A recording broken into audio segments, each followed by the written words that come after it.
Hi guys, Lynn Abrams from Straight Razor Place and Straight Razor Designs. Today we're going to talk about making lather with your Badger brush in a lather bowl. And I'm going to use a cream today, and we'll talk about just how to beat up the suds big in one of these lather bowls. Now, the Straight Razor Designs lather bowl is pretty unique, and it has inverted edges. There's still plenty of room to get your brush in, but it keeps the suds from flying out. And as you notice in here, there's a swirl edge. That came to us via the recommendation of Mr. Jimmy Hankins. Kudos to you, Jimmy. Thank you. This has worked out really well with this bowl.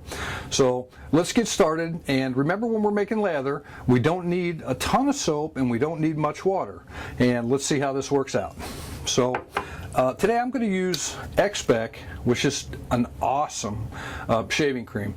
Big suds, a lot of glide and cushion. I can't speak to this one highly enough. It's one of my favorites. So we're going to soak the brush in hot water just a second.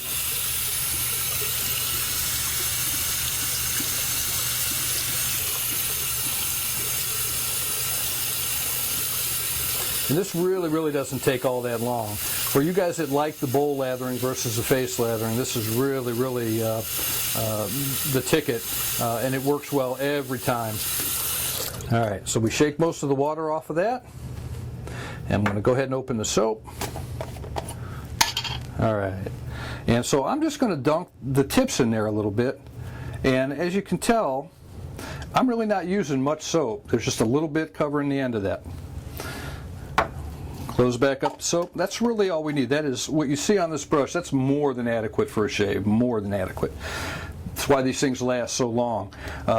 I can go through using one of these every day for 4 or 5 months before it even comes close to running out, and I like big suds.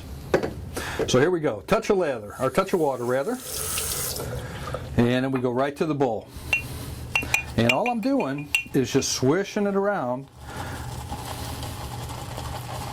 A brush I'm using today is a Simpson Polo 8.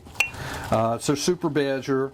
I really like this brush as well. It's a little more scritchy maybe than the Thaders, but it's got nice backbone to it, and it's a nice big brush. For me, my sweet spot really is 24 to 26 millimeter brush. I don't have to have a really tall loft, but I like something that has some backbone and some fairly soft bristles to it because it's just comfortable. And so we've started our lather pretty well, as you can see here. Touch more water. And we're just going to keep building. And I'll put this thing under the faucet a couple more times. And the inside of this bowl is just getting filled up with lather. As you can see, the end of the brushes as well. You don't need much water when you're building lather on your brushes, and I really do find that the less amount of water that you build, that you use, the better the suds are that you build. You get a nice, thick, sturdy suds, and suds are important. I mean, it's all about the cushion and the glide. One more time. You can tell already from this brush that we're really starting to load up.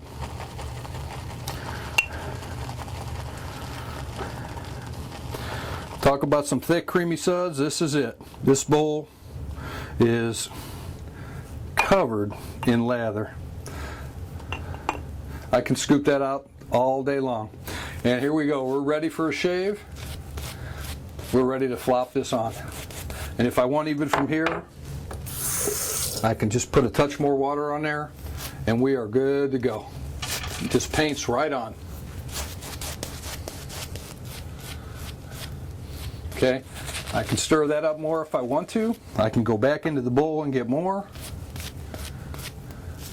This is going to work all day, every day. And in between passes, you can go ahead and get your shave out of the way. Touch more water. And I'm just touching this under the faucet, just to give you an idea of how much suds you can continue to build throughout the course of your shave by using the bowl.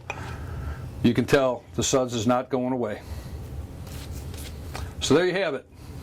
Lather bowl, brush, nice suds. Happy shaving.